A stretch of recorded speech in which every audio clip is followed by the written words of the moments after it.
You tell your name. Okay, this is Terry Watson. Okay.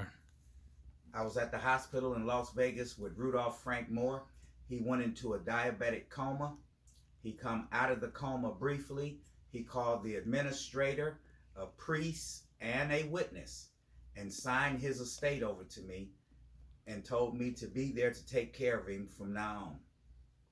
I stayed there for a week. I got on the phone. I called numerous of people. I called his mother. I called his brother. I called some people in Chicago, and no one would come. 3 days went by. I called a lady named Yvette Weston. She comes out to Las Vegas, Nevada. We stayed there for a week. He's not getting any better. She says, well, his mother and brother lives in Spokane, Washington. Why don't we take him up there to be with them the rest of the few days he has to live? I stayed there, I believe, 7 more days. His condition never gotten any better. I decided to come back to Akron, Ohio.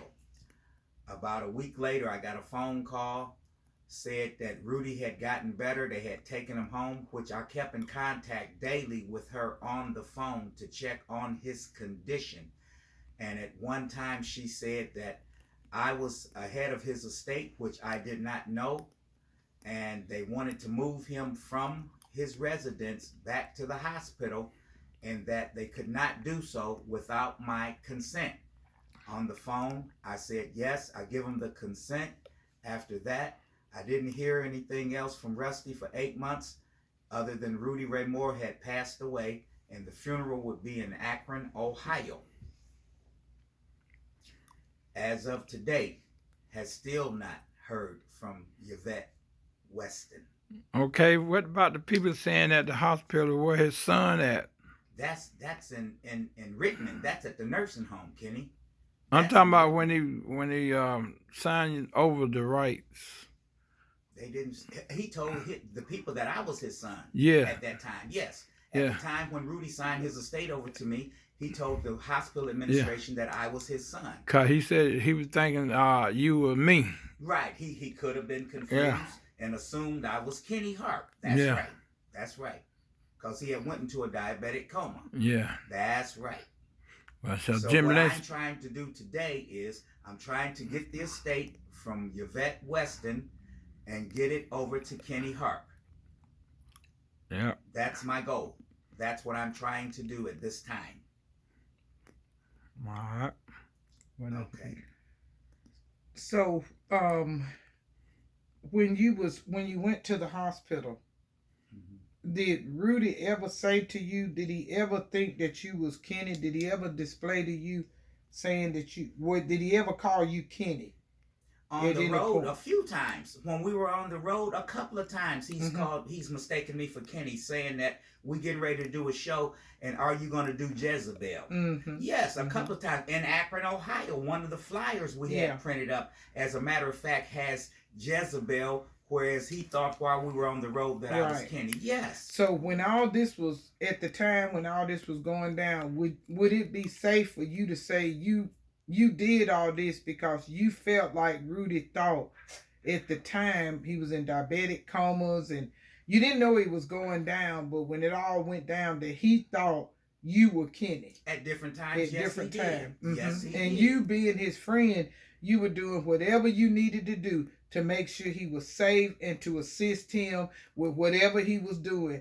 Not knowing that Yvette had plans of getting you to sign over whatever you needed to do, that she would be over this stuff. That's right, because I didn't know that she signed the papers. Yvette taken the papers and re-signed them and said that Rudy left me over his personal health estate and left her over the monetary estate, which people don't do that. If you're ahead of a person's estate, you're ahead of the whole estate. They don't cut it in half and do it like that. Because she was never present at any time at any signing. Right. As a matter of fact. Okay. So she was never there when you signed nothing. She wasn't even there. That's right. So who assisted you with signing? The hospital staff? The hospital staff. Okay. A priest, administrator, and I think it was a nurse. It was 3 people had to witness the signature. Right. That's why we must get that document.